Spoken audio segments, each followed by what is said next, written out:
环球大战线深入世界最前线，全球各地的观众朋友，大家好，我是叶思敏。今天我们会来关心的是川普最怕的秘密曝光了。美军他说这个不缺弹，结果这个谎言呢遭到看穿。另一方面，伊朗祭出他的廉价防空飞弹，猎杀了美军的 MQ9 死神无人机。今天另外也会关心有关于荷姆兹海峡的问题。伊朗说他掌握了这边的主导权，接下来会收7%的过路费，而敌船如果开过来会重罚20%的金额。今天就这些议题，我们会做深度剖析。先欢迎在场来宾，首先欢迎台北市议员侯汉廷议员。主持人好，大家好。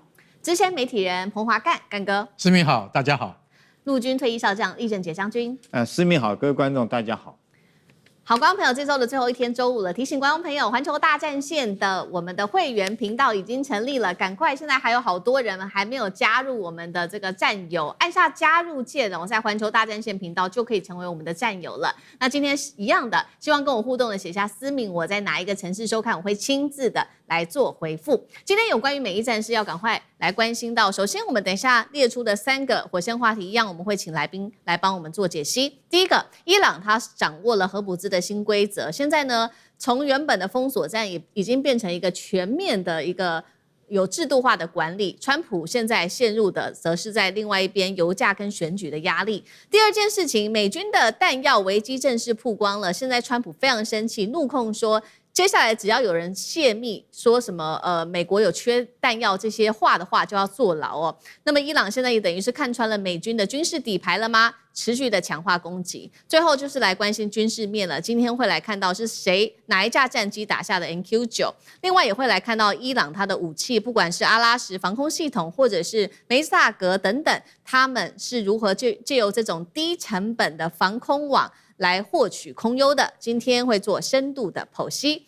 好，我们先来关心现在呢，在荷姆兹海峡的自由航行问题。本来美国一直以为他掌握了主导权，但是现在可以说是完全的翻盘了。伊朗他在跟阿曼推动了这个荷姆兹的方案之后，他最新提出了一个非常强硬的一个提议。条件好，我们来看到这条件是什么呢？伊朗他已经要求了，接下来通过荷姆兹海峡的货物要付最高达7%的服务费，并且呢，这边他也说了，国会正在审议一个新的法案，禁止美国跟以色列的船只，也就是这些敌对国家的船舶通过荷姆兹海峡。如果他们真的在这样的状况下还敢通过的话，那就会处以货物价值10%的一个罚款，不管是对美国或者是对以色列。很明显的现在伊朗已经把战场上面展现了它的封锁能力，变成了一套管理的模式，而让美国总统川普现在压力还非常大的另外一个问题就是刚刚说了嘛，因为伊朗掌握了荷姆兹，所以现在呢，油价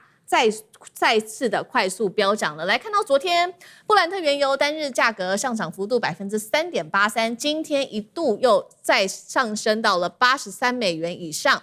川普现在要面对的是国内的通膨、航运成本，还有中东的盟友们开始对美国不再信任的各种压力。那11月份不是要期中选举了吗？会不会再让他付出更惨痛的代价呢？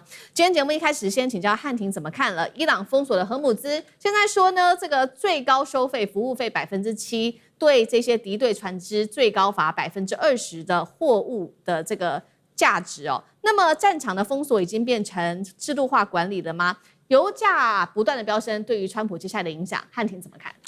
首先，伊朗的这个绝招呢，它收费然后进行啊，再来就要重罚。伊朗内部啊，当然是非常的欢欣鼓舞，因为伊朗老百姓确实这几个月不好过啊，各种的封锁啦、打击啦、通货膨胀等等。那收过路费这个方案提出来之后，民族主义的情绪瞬间被点燃啊！我们这个守下来的筹码，凭什么免费让你通过呢？所以伊朗国内当然是非常支持的，但目前也只不过是个草案方案，甚至还在争取当中。并不是已经落地获得了实质的制度化管理权，目前都还在双方的谈判桌上彼此拉扯。因为美伊的谈判，美国呢最不愿意让德黑兰以胜利者的姿态出现。那怎么美国打输了像话吗？所以美方的官员多次重申，绝对不会同意让伊朗控制这一条能源的通行权。那美方就主张完全不收费，伊朗呢要5到7%啊，那阿曼呢调和中间呢，所以当中还在一个讨价还价的过程。而而且最后能不能够具体的落实执行层面，其实也不知道。因为现在虽然也有非常多的船呢滞留海湾，但也没有人愿意第一个去尝试。我冒着被伊朗打的风险，然后去尝试看看，我不付费，或者呢，我公然的反对伊朗，我也渡过这个海，也没有。所以目前实际上的状况其实并不知道。那距离真正的落地啊，包含了美国的反对啦，或者可能其他国际法的相关约束啊等等，那还有一大段的空间。那目前为止，川普才是最害怕拖的人，因为油价。回顾过去几个月来的油价走势，在战争之前2月27号，大约呢一桶是67到70美元上下。到了战争冲突高峰4月的时候，是布兰特一度逼近到了120美元。现在呢，虽然稍微下跌回稳了，可是呢，回落到80美元上下，也距离战争之前60、70还差着一大截。所以景顺的研究主管甚至给了一个判断，他认为说，哪怕下半年海峡恢复，今年的均价可能还在3位数附近徘徊。而同样的，当油价居高不下，那自然而然包含 CPI 啦等等的问题，就会让川普没有办法继续选举。尤其在6月10号，川普被问到说，4.2%的通货膨胀怎么看？他来了句名言啊 ，I love inflation 啊，我热爱通膨，对吧？这句话就瞬间被民主党做成竞选广告，在全美到处播放。所以共和党现在人心惶惶，11月的期中选举，高油价就是民主党最锋利的刀。因此，川普非常的急啊，他还急到他在这个 G7 期间，他也宣布希望能够赶快结束。因此呢，伊朗拖得起，反正他制裁已经好多年了。但是对于川普来说，时间反而就是他最大的敌人。好，所以现在总合起来看起来，包括了核募资的问题、油价跟现在造成的通膨问题，成了这个压垮川普的一个很重要的因素。其实目前看起来，在军事上另外一个很重要的因素，同样是压垮川普的，还有关于美国的弹药不足的问题哦。而且呢，现在衍生出来的问题就是说，那你美军到底还剩多少可以打的武器呢？美国媒体特别做了披露，在这一场美伊战事当中，美国方面大量消耗了远程精准打击武器跟它的防空拦截弹。好，我们先来看到有关于远程武器到底消耗了哪一些呢？包括了2款这种陆基的长程精准飞弹 ATACMS 跟 PRSM。再来，我们刚刚讲的拦截弹的部分是可以看到，包括了爱国者已经见底了，而且萨德一口气已经暴减了80%的一个量哦。那川普也很紧张，他赶快否认说没有，我们美国呢没有这个弹药库存的问题哦，还有非常多的武器，而且呢我们的军工企业正在快速的生产当中。那另一方面也很吊诡的是，他同一天也又承认了说有一些武器，对啦，确实正在减少当中。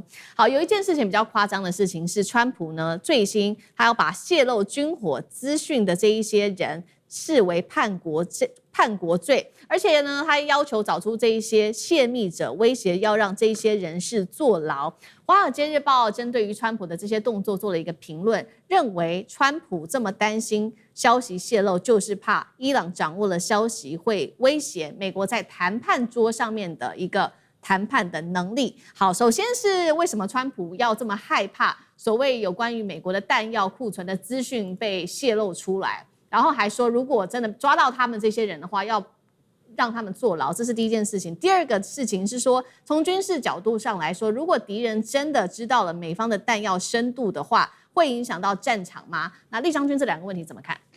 第一个川普没有讲谎话了，美国确实还有很庞大的弹药，但是他的弹药现在大概是炮弹、子弹这些弹药是不缺的，但是他缺的是什么？人家讲你美国现在缺的弹药是能够攻击伊朗的这种精准武器、长程的弹药，你缺就像说我们刚刚讲的，包括陆军中程战术导弹，或者是 PRSM 这种陆军系列的，或者海军所使用的战斧型巡弋导弹讲的是你这些弹药缺。那事实上这个事情我们已经讲很久了。你知道这个弹药来讲的话，在军中作战是一门专业的学问所以为什么军中编制有弹药官？弹药事实上是很难的。跟打仗最重要的，我们经常讲打仗打后勤，后勤最重要的有3样东西。第一个就是人吃的我们官兵要吃的口粮粮食，你要让官兵吃得饱，这是最重要的。第二个是机器要吃的，机器要吃的是什么？是车辆、机器、油、飞机要吃的是油料哈。如果你缺少油料，你就没有攻击能力。第三个来讲，最重要就是弹药，敌人要吃的是弹药。大概我们通常讲后勤，主要是针对这三个。这三个还有一个共同的特性，就是吨重性很重，都是很重的。不管是尤其是弹药，更是这个重量更是重。你运输来讲，有很庞大的运输能量。除了这三个以外，其他的附属的后勤设施，包括到零附件包括到医疗的设施啊，包括到被服类，那都比较次要。就是你如果缺少一点，还可以忍耐一下。但是这三种弹药，三种后勤主要的弹药、粮食跟这个油料，如果没有的话，这场仗就打不下去。对，所以这就是为什么川普现在这么急，要将泄露这个讲出说这个美国缺少弹药的人要移送这个法办，用叛国罪来办。就是很明显的，你少了弹药，马上紧接着就影响作战哈。我们讲弹药来讲的话，战时的时候事实上是一本很高深的学问了。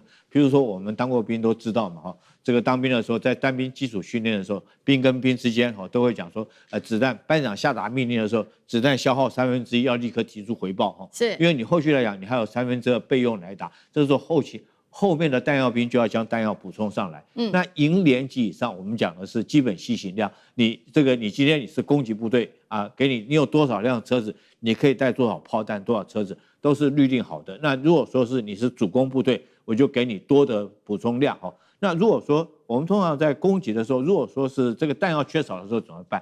弹药缺少很可能就是，譬如说是路线运不上来，所以我们看到俄乌战争不断的在打敌人的对方相互攻击对方的后勤的转运的枢纽，包括桥梁，包括道路，包括铁路哈，也同时攻击它的后勤设施，就是断了你弹药的来源。当你弹药不够，你就要收缩战线嘛。我就是像从前面往后退嘛，不然你留在原地来讲的话，敌人如果弹药充足，就当然就会对你发起攻势，会造成你更大的伤亡。所以弹药不足的状况之下，或弹药供应成问题的时候，我们通常战术作为，你就必须要向后采取战略退却，然后保存有生战力哈。那现在美军很明显的，我们现在看到，不管是它的这种陆基型的这个攻势的武器啊，包括到中程战术导弹PRSM 海军的战斧型巡弋导弹那都明显不足。尤其更惨的是，我认为它的拦截弹药已经很明显的不够，就是我们讲的爱国者3还有萨德系统。那这些除了说是要帮助这个美国在这个中东地区的基地来维护它基地的安全来拦截之外，另外最重要的是你中东周边的这些提供基地给你的这些国家，包括到巴林啊、科威特、沙特啊这些国家来讲，你也对他们有这个采取防卫的一个责任跟道义。这必须要做的工作，不然人家提供基地给你，他被打以后他就不跟你合作了。所以在贝多利峰当然它的防御性的弹药不足，所以我们现在看到它弹药不足到什么程度了？甚至于巴林现在来讲都用中国的武器，包括 FK2000这种武器来实施这个拦截无人机来实施防卫作战，这确实是非常讽刺了。美军自己弹药不足啊，川普你也不需要讲这话，我想这是举世皆知的事情，不是只有美国的媒体在泄露，是我们用科学都可以算出来，你弹药很明显的不够。好，所以现在我们看到美军面临这种长程飞弹严重的消耗，另外就是在这种防御性武器上面的不足，是不是伊朗方面现在要来加强在军事上面的攻势了呢？因为我们要来看到最近新一架这个 MQ9。死神无人机被击落，靠的就是我们现在 CG 上面看到的这个叫做伊朗的国产新型防空系统，它的中文把它翻译叫做神射手阿拉什。它今年首次的投入在实战当中，尤其它就是在荷姆兹海峡这边打下一架 MQ9 死神无人机的，这是来自于伊朗的最新说法。这套系统有什么样子的一些功用呢？我们来看一下它的小档案。首先，它的红外线可以做导引，就可以具备全方位的攻击能力。再来，它搜索跟锁定目标的时候不会发射雷达讯号，因此不会触发敌方的雷达警告。再来就是它有提升抗干扰的能力，跟它的射程比较远，现在达到了8公里左右，射高是6公里。体积小、重量轻，可以单兵来携带操作，有利于做这种轻型的战术车辆跟快艇上面装上去哦。所以整体来看，它具备的这些功能，包括它的量小型，然后当量小型，然后机动分散式的防空部署在战场当中，就可以迫使美军的无人机提高它的飞行的高度，直升机也会降低它的活动范围，让这些有人的战机跟巡弋飞弹在攻击时，他们就必须要投入更多的侦察跟电子战的资源。干哥怎么看？目前伊朗寄出的各式武器？好，这个伊朗新的叫做阿拉什卡曼吉这种就是低空防御系统，那真的打下了一架 MQ9 死神无人机。你知道 MQ9 一架多少钱吗？3000万美金。跟以前我们的 F16 的价格是一样。不过现在 F16 已经到了6、7千万美金了。你就晓得无人机越来越贵了，尤其是这种高空无人机，对不对？然后呢，你像阿拉卡曼吉这种低空防空飞弹，一枚多少钱？一枚30万美金而已。为什么？因为它就是取其轻跟小以及机动部署，配合光电设备，所以说它能够在埋伏于山谷或是地形的这个崎岖点，它可以直接就瞄准了。突如其来的无人机，以前无人机在俄乌战场上，我跟你讲，如入无人之境，因为没有反制，没有什么适当的那种反制的系统，它比那个低空飞行的 A10它还要慢，然后呢，它飞得还要低，那你怎么拦它呢？所以说以前乌克兰就吃了很多像这样子的亏，但俄军也一样吃这样的亏。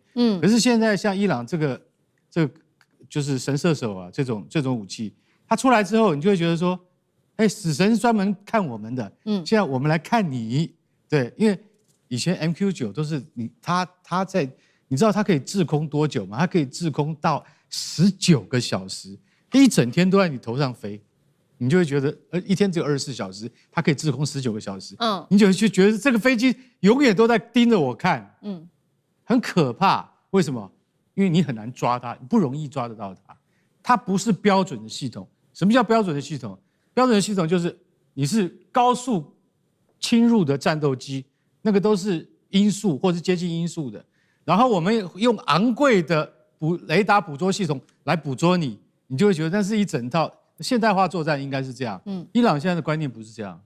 我现在降下来，我的射程只有8公里而已。你如果任何低空侵入的，不是只有 MQ9 而已，低空飞行的 A10或低空飞行的 F16都有可能被我这种防空系统给打下来。这是最重要的。除非说你飞得很高，那我们伊朗也有飞得很高的系统去对付你。可是平均的作业的维持费绝对比美国要来的低得多。那你再派嘛，你再派你的 F15或 F16来嘛，你总有一天会被我打下来，而总有一天你会在现在这一架 MQ9 是在荷姆兹海峡上空被击落的。那大家都觉得司空见惯，为什么？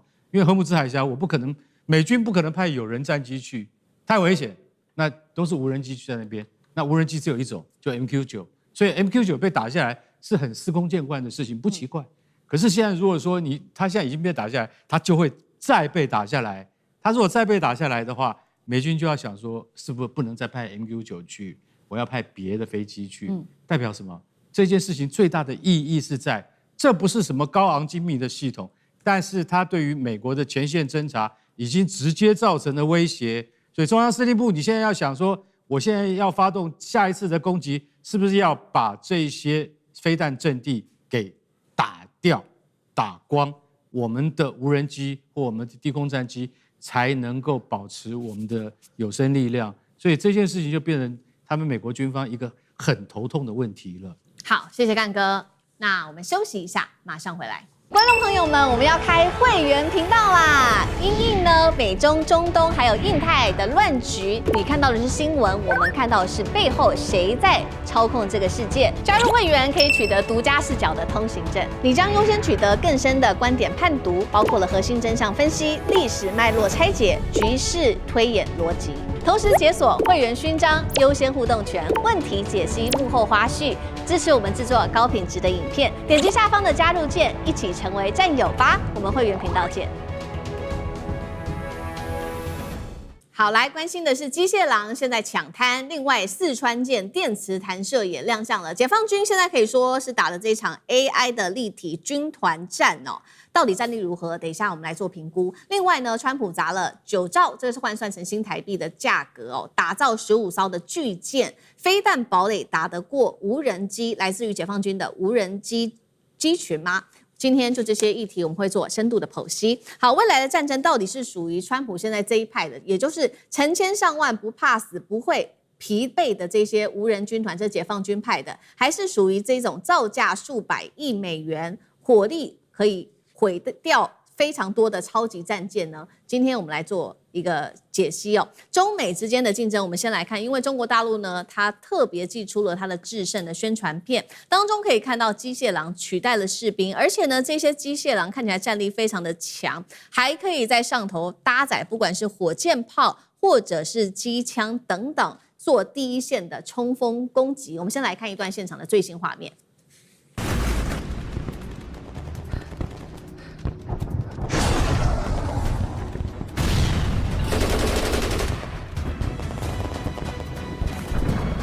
像我们特别看到的是机器狼哦，那它不只是火力攻击而已，它还解放军的部分把它分成了一共是3个角色。我们赶快来看到哪3个角色呢？第一个，它有一个叫做暗影的角色，主要是负责侦查跟目标的搜索。第二个是浴血，它会直接来做火力打击哦。那么最后一个是极地，极地是主要是运送这些弹药啊，还有它的装备跟战场做支援等等。背后其实还有一个叫云脑的系统分散任务，负责的就是调度，让不同的机器狼可以组成这种不同的小型的作战群。首先请教厉将军怎么看中国大陆公布的机器狼会改变未来的战争吗？我们经常讲9条好汉在一班哈，其实不是这9个士兵来讲，他所携带的武器装备是不一样。第1武、第2武号称步枪武，他带的是步枪；第3武叫做反装甲破坏武啊，它为什么叫反装甲？因为它携带的是66火箭弹，所以一个班来讲，你看它就必须有这个基础的步枪班。那步枪班里面又有分这个2个步枪兵哦，另外一个是这个班用机枪兵哈，所以是一个 team 来讲的话，9个人所携带的武器不见得一样。那我们现在看这些机器狼是不是就完整的一个是战斗的一个组合哈？那第一个它有侦察目标的搜索能力。也有火力打击就是火箭炮支援的能力也有运送弹药的能力。运送弹药我们称之为什么？就像我们经常这个在部队里面都听到嘛，弹药兵这个机枪弹因为打得很快，所以后面来讲必须要持续的弹药补充上来，不然的话，像这个一个弹夹像我们这个你知道我们步枪来讲30发子弹，那速度有多快？如果你开全自动的话，第一个弹壳还没有掉地上。最后一发子弹已经打出去了，所以那你一个弹夹打完以后，一个士兵身上最多只带5个弹夹，枪上面1个，身上带4个，那你想想看，你这场战斗能够持续多久？那弹药又很钝重，所以必须要有弹药兵。所以你看到这个机器狼来讲的话，它有侦察的侦察我们步兵叫做尖兵了有搜索的，有机枪兵班用机枪这个还有火箭弹兵，所以是完整的一个作战的 team。那第二个我们讲这云脑，那就很重要了。你知道我到现在为止，我还会下射击口令。班长怎么下射击口令呢？华哥应该听过吧？这个全班注意，这个第一基准点右2指符敌机枪阵地1挺集火射击。你看我这讲完多有时间。可是如果说是云脑在后面指挥的话，他一个啪指令下去，所有的机器狼全部朝那个目标开始集火射击，很快就将目标这个摧毁掉，而且它的射击精度更精准。我讲的是，虽然说这只是一个战斗的层级，可是因为机器狼本来就是战斗的一个战具而已，所以你必须从这个战具方面来了解。那另外我们看到，如果说是我们刚刚看到那个镜头，它在2栖登陆。如果做过2栖登陆，在沙滩上面这个登陆你就知道，2栖登陆的战力是从0开始在成长的。为什么？你在水里面的话，你是毫无战力，甚至于你在沙滩上面，你知道人在沙滩上面跑，那个水只要到了脚踝你就跑不动，但你跑的速度就会很慢。不信各位你到游泳池里面去走路看看，你不要说跑，你光走就很慢再加上那个枪怕水，然后卧倒的时候，那个枪管又会塞进沙子，枪管里面只要进了沙子，我跟你讲，这支枪射击的时候就膛炸，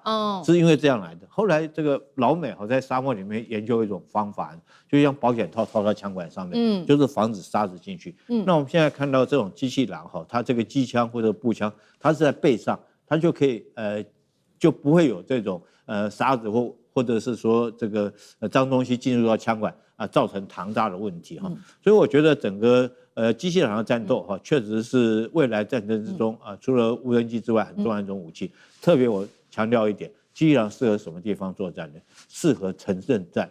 那我们台湾如果说想要打城镇战的话，我们事实上在这方面必须要加强。那美国到现在还没有机器人，所以美国他们承认一件事情，他没有城镇战的武器跟装备。好，这个是有关于机器狼的战力哦。那未来这个战场会不会中国大陆解放军要呈现的是海陆空一起联合做进攻呢？我们讲的陆就是这个机器狼的推进来突破防线。那如果再加上比如说天空中的现在用最多的无人机，这个是空中的，再加上海上的四川舰，主要负责指挥跟支持这些最主要的中心，会不会就成为一个 AI 共享情报的立体作战呢？等一下请干哥来看。我们先来看到刚刚我们看的这个宣传片的制胜当中的另外一个亮点，就是海上的076四川舰了。这一艘超过4万吨级的大型舰艇，被视为是中国大陆海军走向无人机航母的重要一步。那么首度曝光的就是它的电磁弹射的画面了。好，画面中我们等一下也会特别来秀一下影片哦。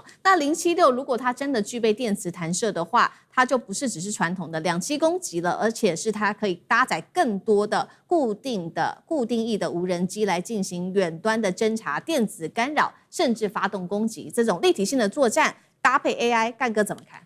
因为076它其实是承继075075它就是纯粹的2栖攻击舰但是076它现在的功能好像被有点渲染的有点复杂了为什么？因为最新央视释出的画面是它试飞了质量车。什么叫质量车？就是电磁弹射的那个测试。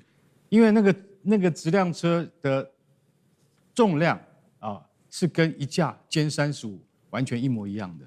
也就是说，我在尝试用一样的质量来这个发射这个质量车出去之后，是不是万一有一天我们要用歼35逆中战机发射出去的模式是一样的呢？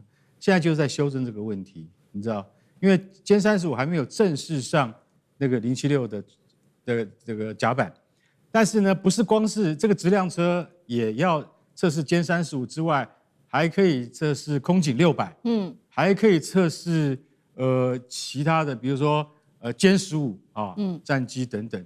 当然，我们现在讲的就有点复杂了，但事实上最有可能以它的大小跟它的功用的话，应该是歼35最合适。那光是这个测试，我告诉你，至少要进行5000次测试，不少于5000次才算成功。也就是像美国最早在测试蒸汽弹射的时候，也是一样的道理。所以大家看到已经开始测试了，代表它很快就会成军了？没有。要经过很多很多的失败教训，你才会成功。电磁弹射在这么大的载具，4万吨的载具上面，它比那个福建号它要小一点，但是它的原理是完全一样的。你能不能够用这个质量车发射成功？将来我们就可以发射歼35，或者我们歼35先摆着，我们先让攻击11服役，因为攻击11是现在我们公认，大概全世界都公认，大概是海军舰上能够发射最重型的无人机了。这个无人机可以携带的那个弹药量那是让美国海军都会害怕的。是，而且它的航程跟航续距离都非常远。所以我们现在看到四川舰，它在密集在测试这件事情的话，对将来它的部署是有一个很大的意义。也就是说，四川舰它已经不是传统的2栖攻击舰了，它也许还能够携带登陆艇跟登陆气垫艇，但是它可能它的甲板上全都是无人机，就会成为无人机母舰。我觉得这个进度已经比我们想象中要快得多。成军之日恐怕很快就会达到，也许明年或最慢后年它就能够成军了。好，这边是我们刚刚看到解放军一系列有透过 AI 操作的这种无人化的作战。那我们来看到美国的部分，其实他现在打的还是一个比较传统的一个战争的道路。那就是川普他现在最新消息，他要打造的这个叫做超级战舰，他说这个叫做川普级的核动力飞弹战舰计划。好，预计的数量现在说呢会造15艘。首舰可能命名为挑战者号，也就是川普最喜欢的类型哦，非常巨大，火力非常强，而且非常的贵。多贵呢？第一艘造价234亿美元，后续还有14艘哦，折合全部加起来大概是新台币换算9兆元的新台币。然后他说，这个是可以长时间部署在海上的核动力飞弹城堡，未来搭配垂直发射系统，可以有更强的雷达、电子战设备，甚至高超音速武器都把它用进来。汉庭怎么看？这个它会不会成为最强的战争武器啊？当然不会，但它会成为最贵的一项武器。这边说有3个缺点，第一呢，价格太贵，但是还好啊，毕竟呢，虽然有点痛，但美国有钱嘛，所以咬咬牙可以撑。那第二个，造舰时间很长，这个也是很大的缺点。但是而且因为它8年后才能够服役，8年做一艘，表示什么？就是当这一艘舰做好的时候，那对手的反舰导弹可能已经迭代2代了。所以你造出来的东西是已经落后于当时的时代。好，但是这个呢也不算太大的问题，真正最大的问题就是第3个，它沦为大型标靶，这才是真正的死刑判决。因为虽然现在说它预计要装的火力很强，但火力强不等于战争武力最强，因为现在战争是体系化的对抗，单舰再强也扛不住所有的饱和攻击，所以它3.5万吨的核动力平台，它本身就是一个最大的标靶。现在又有卫星、有高空侦察机、有超视距的雷达，它藏都没有地方藏啊。那所以呢，透过各种的反舰导弹啊、高超音速的巡航导弹啊、庞大的无人机群啊，或者是潜艇的伏击，那它就很容易被攻击。那虽然它也会有一些防御的设施，激光武器、电磁轨道炮啊等等的，但如果来的是饱和式的攻击，比如数十枚的反舰导弹，数百架的无人机同时来袭，那它的防御系统一定超载。所以一枚的东风21如果突防成功，它的200多亿美元立刻打水漂，因为就在水上就打水漂了。而且大家不要觉得侯汉廷你懂个屁啊，因为这话都不是我讲的，这是什么？这是美国海军自己讲的。美国海军2022年自己说，未来的海上舰队应该是要更多、更小、更智能、更便宜，对吧？不是去搞一个单一更大超大的庞然大物，然后呢摆在上面给大家来打。所以川普自己的计划，其实就连美国海军自己都看不下去。美国的智库 CSIS 坎西安的上校直接撰文说，黄金舰队的战列舰永远不会起航。他认为，因为这种做法跟现在海上作战的学说完全不符，跟实际作战完全不符。川普任内也做不成。未来的政府大概率呢也会在下水之前取消这个项目，所以呢，这种东西呢，如果美国真的要做，我们就祝福他。好，谢谢汉庭。那我们休息一下，马上回来。观众朋友们，我们要开会员频道啦！因应呢美中、中东还有印太的乱局，你看到的是新闻，我们看到的是背后谁在操控这个世界。加入会员可以取得独家视角的通行证，你将优先取得更深的观点判读，包括了核心真相分析、历史脉络拆解、局势推演逻辑。同时解锁会员勋章、优先互动权、问题解析、幕后花絮，支持我们制作高品质的影片。点击下方的加入键，一起成为战友吧！我们会员频道见。好，来看到北京终于亮出了它的核威慑底牌。今天要来看到空中力量，也就是轰6N，它挂载了这一枚叫做惊雷1的核飞弹哦。那么旁边呢，发现还有歼20逆踪战机做护航。另外一方面，我们来看到日本的方面了，现在说呢，不要只是防御性，他们不要只是拦飞弹了，要全面建立一个日本自己专属的反击能力。东亚现在进入了新的军备竞赛，今天会做深度的剖析。赶快来看到中国大陆近期首次公开的这个是它的惊雷1的这个核弹头、核飞弹哦。那么搭载在的就是轰6N 的战略轰炸机上面，而且罕见的事情是，旁边还有一个歼20在旁边伴飞，原因是什么呢？是不是如外界分析的，中国这一次想要展现一个比较完整的空中核打击链呢？我们要知道，过去中国的核力量主要还是靠这种陆基跟海基的为主，但是空基现在真的是比较少。这一次显现的画面是不是要补足它的弱点呢？我们来看一下现场有关于这个轰6N 搭载金雷1的最新画面。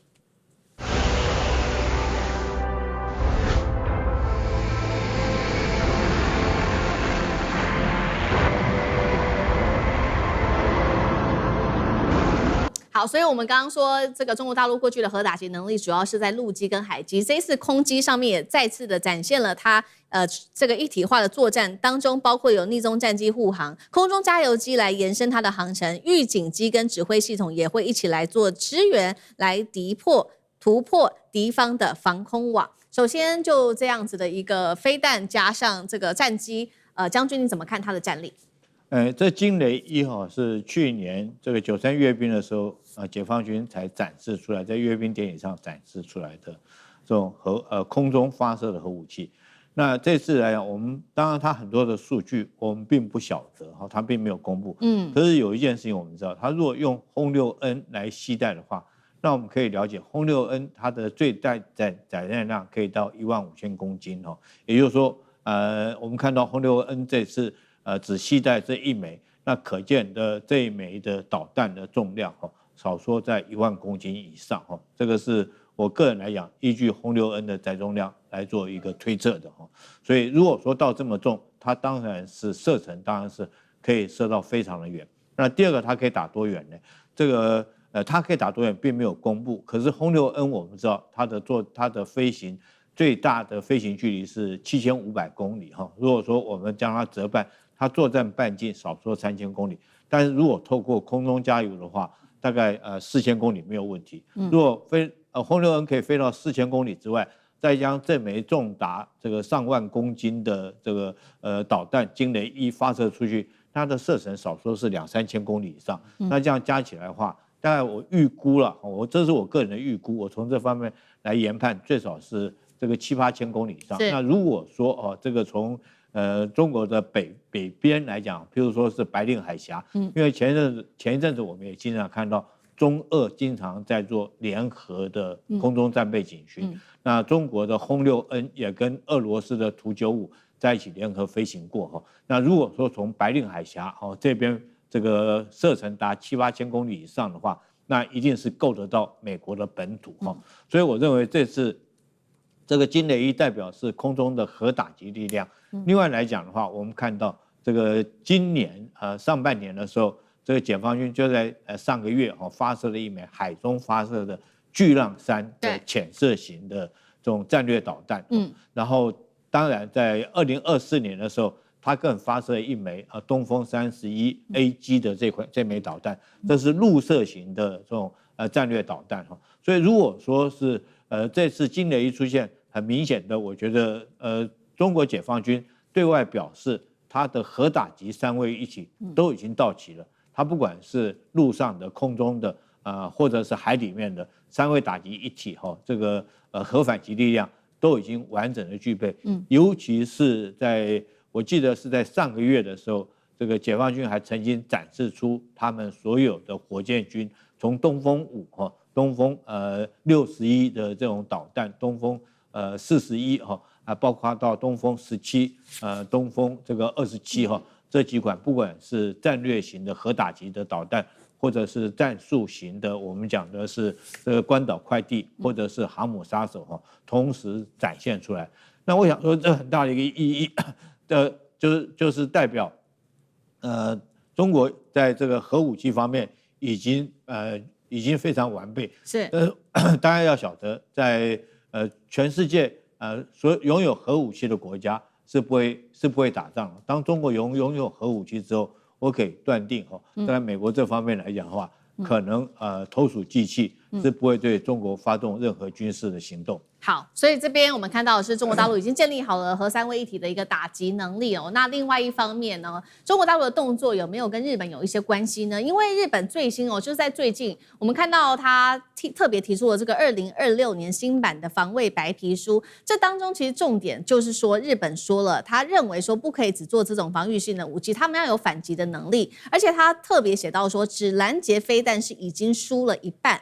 好，所以他们做了什么样的改变呢？因为过去日本面对飞弹的威胁，主要是靠这些爱国者三啊建立他们的防御网。但是日本就说了，现在只是防御是不行的，因为现在我们要面对的武器跟以前已经完全不一样了，是更进步的，包括了有高超音速的飞弹、饱和攻击啊、巡弋飞弹、无人机蜂群等等。所以呢，他说呢，我们应该要具备反击的能力，包括打击敌方，也就是在飞弹来之前就打击敌方的这些飞弹基地啊，指挥的通信系统更是要削弱敌方的作战能力。日本另外一方面也同步加强，不管是在太空、网路战哦。也就是说，他说在飞弹升空之前，你就可以先透过网路去瘫痪对方的军事的指挥、通讯系统、能源跟基础设施，干扰敌方作战。另外一方面，他也特别升级了他的实际的武器，包括了12式的这些陆基反舰飞弹之外，还部署了美制的战斧巡弋飞弹，让日本另外一方面还具备这种比较远程的打击能力。干哥怎么看日本的转变？好，你看那个2026日本防卫白皮书哈，你就看到他讲了一堆，就像刚才世民讲的，把目标从防御延伸至推动反击能力，同步强化太空监控、网络战等等系统，这些话叫做什么？叫做鬼话连篇。他的意思就是什么？要变成攻击性武力，就这么简单。就是说我讲了这么多，我最终的目的就是我们的这个陆上以及航空自卫队要变成攻击武力就对了，就这个意思啦。在合法化，就是说我们日本宪法里面，从2次大战之后不能够拥有攻击性武器，但是因为周边国家的态势全部都改变，所以我们要能够使出的手段是让敌方认为我们是有能力打击你而投鼠忌器。这句话我又绕口了，但是实际上他们的意思就是这样，他们的意思就很简单，我们现在要部署攻击性武器。什么叫攻击性武器？这几天来我们都有谈过了，对不对？我们在海军的神盾舰上要部署那个巡弋飞弹啊，然后呢，我们当然你知道日本它其实本来在美国的这个协防之下，日本自己靠它自己的神盾舰神盾系统是属于比较高空的，那低空的阶段呢是由谁？由这个空隙是由爱国者来填补，所以日本的爱国者3型是全世界最好的爱国者3型，也就是说是最先进的。美国把最好的都给他，连海军的神盾舰基线6、基线7Baseline 6、Baseline 7这种最新的、最现代化的神盾系统都配给日本。日本海上自卫队是，所以日本认为说，我在这个中低空跟高空我都有最好的系统啦，但是日本它终究没有被美国骗去装萨德系统，因为那个萨德叫前坑，所以日本自己发展了叫12式陆基反舰系统。也就是说那个飞弹就有点像我们中国的东风26、东风27，比如说它那个12式陆基飞弹可以发射出去是要打航舰的，要打辽宁号的，它是这样宣称。那到底有没有这么的有用？那是另外一回事。也就是说，他们在就是不接受美国的萨德之后，自己发展了12式的反舰系统。那现在呢，他们觉得说这些东西可能还不够吧？那怎么办？那我们就要发展自己的侦察和那个监视等等这些系统，情侦监还有情报系统，然后跟美国共享。跟美国共享之后，美国的电子预警机有任何的讯息的话，给我们可以先发动一个打击，让你知道说我知道你在哪里。防卫白皮书里面竟然还有已经提到说，连地下导弹掩体里面的威胁，我们都要一并考虑进去。他讲的是什么意思？你知道？如果你在江西或是湖南地下掩体发射出来的东风飞弹，我有尝试攻击的义务跟责任。什么意思啊？就是主动攻击的意思。所以大家看那个防卫白皮书，千万不要被他骗了。你以为他的意思是一直在一而再再而三的自己说服给自己听，他其实就是告诉世界各国，就是说，其实他的目标第一个当然就是中国，我就是告诉你，我可能会打你，为什么？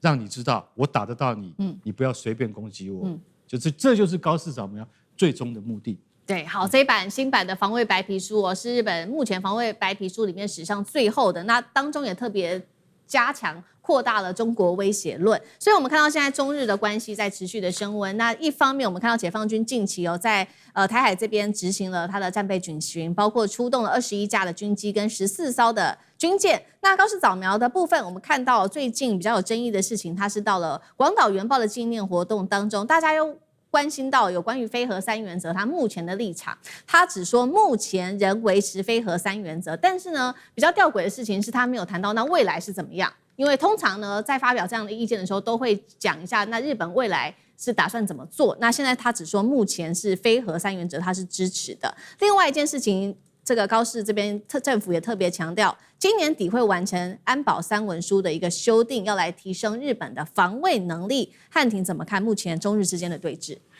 今年日本的防卫预算有9兆日币，创历史新高，而且他们买的东西呢，也不是在买盾牌，他们买的是长矛，部署了1000公里射程的25式地对舰的导弹，然后还有这个研发射程3000公里的高超音速导弹。这1000公里就是从东京出发，大概可以打到上海。那以前日本说自己是专守防卫啊，意思我只守我家门口啊，对吧？我不出去打人啊。现在呢，他们已经开始有了对对方基地的攻击能力。就像如果今天我的邻居跑过来跟我讲说，汉庭啊，最近社区治安不好啊，他想要为了防守，在他家买一把枪。我说啊，好，你家要怎么样啊？你买什么装备是你家的事情嘛。结果过了3天回家，发现他把这把枪架在我家的玄关鞋柜上，枪口正对我家客厅。我问他你干嘛？这个你防卫怎么防到我家来了？他说你看，因为在他们家开枪的话会弄脏他们高贵的地板啊，而且呢，在别人家的客厅消灭威胁，这就是所谓的积极和平主义。这就是现在日本的主张啊，他们还在解禁武器的出口。今年4月，日本也修改了这个转移的3原则，就原则上允许出口杀伤性的武器，然后马上就跟澳洲签约了，卖给他们最上级的护卫舰。这是2战之后日本第一次出口具备杀伤能力大的大型军舰。所以以前的日本卖东西啊，都说我们卖螺丝起子啊，不卖刀子，现在就整个刀子都卖，还附磨刀石。而且呢，就在今年的7月31日，选在对中国人民最伤痛的日子，成立国家情报局。那情报局只是一块拼图，就每一块你单独拿出来，日本都说我是防卫啊。那可是所有的拼图放在一起，这画面当然就会让大家觉得有点眼熟啊。你搞长程飞弹是防卫啊，你加强反击能力是防卫，你情报集权也是防卫，反间谍法也是防卫。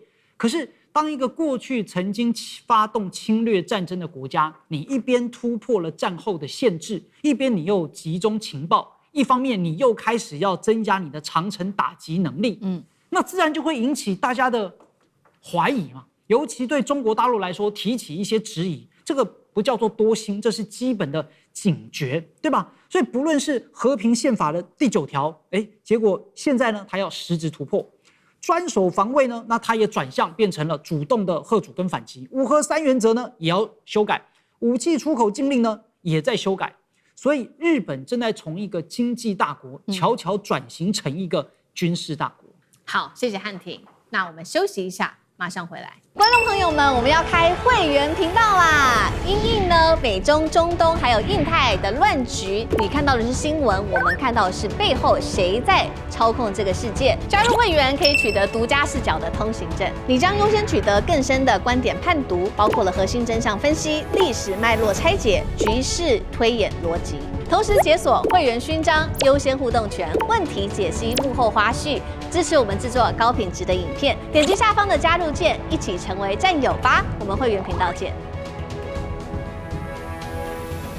好，来看到是中国大陆卡住了 AI 的光速命门。今天要特别来关心到的这个是磷化铟哦，它的价格暴涨了250%，而且破口的部分突破了30%。现在的关键点就是中国大陆不让美国去拿到这个磷化铟哦。等一下我们特别来关心，尤其是大陆掌握了70%的产能，等于美国的 AI 霸权卡在一片晶圆里头。今天来关心这个细节哈。现在看到是 AI 的军备战，美国万万没有想到的事情是卡住 AI 资料中心的。不是辉达的 GPU 或者是 HBM， 现在说 AI 的下一场革命瓶颈，不是算力，就是在传输上面。传输上面是靠的什么呢？这非常不起眼，只有几寸大的这种半导体的材料，这个叫做磷化铟。好，今天会有比较多的一个细节。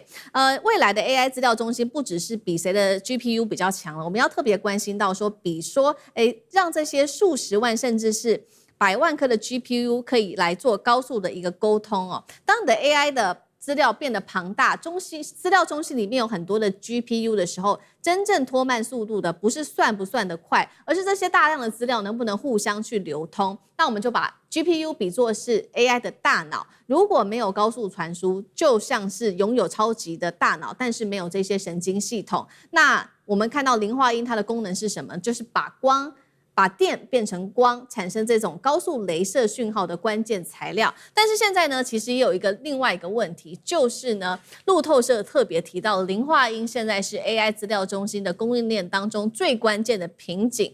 来自于相关的公司的执行长更是提醒了，说磷化铟现在有非常严重的短缺问题，比记忆体还要更短缺。就算他们的资料中心呢已经建了5座的晶圆厂，但是看到缺口仍是高达30%左右。另外一方面也是因为中国大陆紧掐磷化铟的出口啊，所以节目一开始先请教干哥怎么看有关于缺少磷化铟的问题跟中国大陆对美的制裁。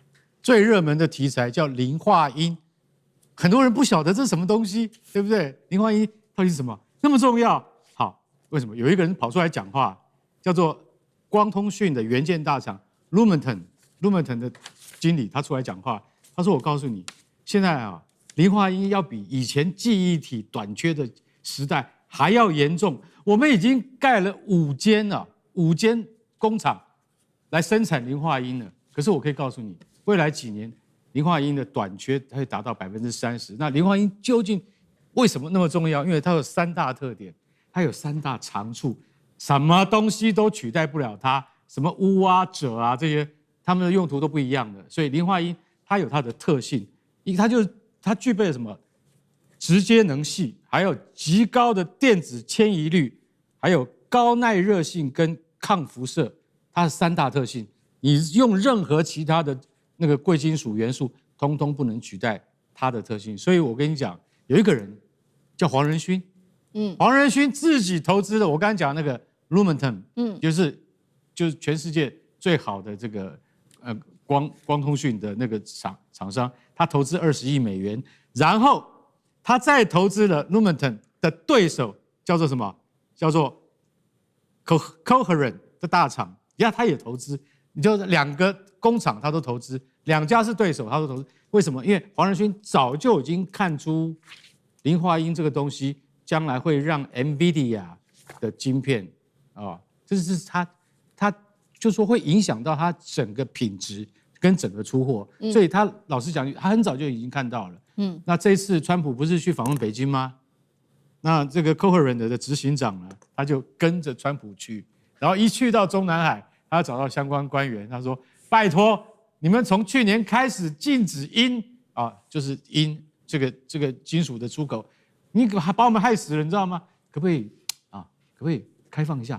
对本公司开放一下就好了，不要对其他公司开放哦，只要对我们公司开放就好了。结果听说中国现在已经把它当成战略管制的金属，所以不可能随便开放。所以现在就是说，他们说未来会短缺30%，它的情况会比记忆体短缺还要更加严重。这一次就是中国再次告诉你，全世界70%的产量在我手上，而且全世界80%生产磷化铟这些光电器的大厂叫什么？叫做 AXT， 在我们北京。所以现在你就会发现说，美国不是被掐脖子而已，可能连鼻子都被掐住了。好，所以我们看到说，中国大陆可以说从源头就开始掐住这样子的一个关键材料，成为他们的战略物资。那很重要的事情说，他们不仅是掌握了70%的一个产量之外，其实包括它整个精炼的过程都是一条龙做出来的，这个也是美国需要去掌握的部分，包括从铟的回收到你开始做精炼。磷化铟的晶体到这个晶圆的晶板，甚至光电材料的供应链，这个是完全一起建起来的。而且大陆我们刚刚提到了嘛，其实在去年2月的时候开始禁止出口之后，导致这个铟晶圆的价格是暴涨了大约250%，现在每一片单片价格高达了$5000的这个高价。那中国大陆还是呢觉得说，我还是要再多一点这个铟的材料，于是它就在云南跟广东两地又在扩产。那砸的是数亿的人民币，要来继续扩产，来生产这个铟的材料。汉庭怎么看？接下来对于美国来说，是如何掐住它的 AI 还有半导体的脖子？这当然是掐住了美国的脖子，但是呢，也不见得那么完整。美国现在卡中国的 GPU 卡的是成品，对吧？就不让你买整个的最后产品。对。但是中国管磷化铟管的是源头，所以呢，更妙的是，中国大陆其实不太需要断供，它只要把出口的许可证稍微的这个拴紧一点，或者呢，它只要是稍微严格审查一点，或出货的慢一点，那就会对全球都有造成影响。它如果是放的宽松一点，全球 AI 的建设就很顺畅。它呢如果稍微缩紧一点点，哇，糟糕，全球的光模组可能就要排队。那如果它再严格收得更紧一点，那华盛顿就必须要派人来谈。所以这才是中国大陆它可以去调控掌控的能力所在。但是呢，它也不完全是万能的王牌。第一个，美国、日本、欧洲现在也在疯狂的补课。日本呢，它也不断的去加深投资，希望能够把磷化铟的产能大幅的提高。美国呢，也预计要在今年的年底产能翻倍，2027年底还要再翻倍。但是这整个扩产的周期其实要3到5年。所以中国大陆能够去卡住的，也就是这个时间窗口如果人家真的也增产了，对中国大陆来说，当然也就无效了。而第二，其实也有双输的风险存在。因为大陆自己的光模组巨头呢，比如说中继旭创啊、新易盛啊，它也用美国的 DSP 晶片。如果全面禁运的话，那美国也会反制，那中国大陆的模组厂可能会既丢市场又缺零件。因此目前北京的做法也是切香肠式的管制，我没有要这个全面都管所以我就用许可证来慢慢的调整我的节奏，防止美方的全面报复。那再来第三，也是整个的技术替代也慢慢在路上，就好像当初美国卡中国大陆脖子，大陆也要往技术替代的方向走那这来看，技术的演进也有可能会取代，不过呢，这个取代时间就还比较早。所以到目前来说，中国大陆对于出口，它更能够去做出一些调控跟管制，才是它的王牌。好，所以我们看到一方面，中国大陆自己也在扩产它的磷化铟的建设这个厂房之外，我们看到另外一头，其实呢，包括了美国也在扩建它也希望赶快速的生产，那地点就选在德州。另外呢，政府还通过了一个最新的晶片法案，会提供5000万美元来投资做补贴，把磷化铟的供应链拉回到美国来。但是磷化铟涉及到非常多的技术这个新厂投资恐怕要2到3年。那如果美国没有办法快速跟上这个缺口的话，会面临的3个问题，其实第一个，刚刚汉庭也提到了光模组的部分现在可能会延迟交货。第二个，建设成本上升。第三个是科技的封锁也会反噬。现在其实连黄仁勋都非常的担心了，他也认为要赶快去解决这样子的问题。李将军怎么看？我们都知道，所谓 AI 的资料中心以前来讲的话，如果说整个资料中心里面其实就是这个数万片的 GPU然后就像是很多个大脑在那边彼此互相交换。我们讲说专家会议在那边大家一起讨论。那这个 GPU 跟 GPU 之间，他们资讯靠什么来彼此来互相的传递讯息呢？以前是靠铜来讲互相传递讯息，但是由于现在如果说你要建到大型的资料中心，你用的 GPU 一定是更多，就像用更多的大脑，那你速度要很快速度要很快，光靠铜已经不够了，所以必须要用光光的速度绝对比这个电子传输的速度要快，所以他们讲一句话，就是用这个用铜来退光就铜退光镜用光来做传递。那光怎么样来传递呢？我们都知道听过一个名词叫做细光子对，细，但是细本身细本就是这个 CPU 跟 GPU 之间中间的传递的是用细光子来做传递，可是细本身不会产生光。那细怎么样来产生光呢？就是这个就是磷化铟可以让细产生光。它产生这种光来讲，它的传输速度可以是一般原来的这种细可以比细用磷光铟加入在细里面的话，它传输速度可以快到好几倍，就是不只是400 Giga、800 Giga， 甚至于到1.6 Giga， 这速度都可以。所以说，当你到上百万的这种 GPU 要传输速度来讲的话，你当然要更快的传输速度。那如果说这方面被卡到，我跟你讲，这个 GPU 就跟孤岛一样，因为你就一个人在那个地方，你脑袋再强。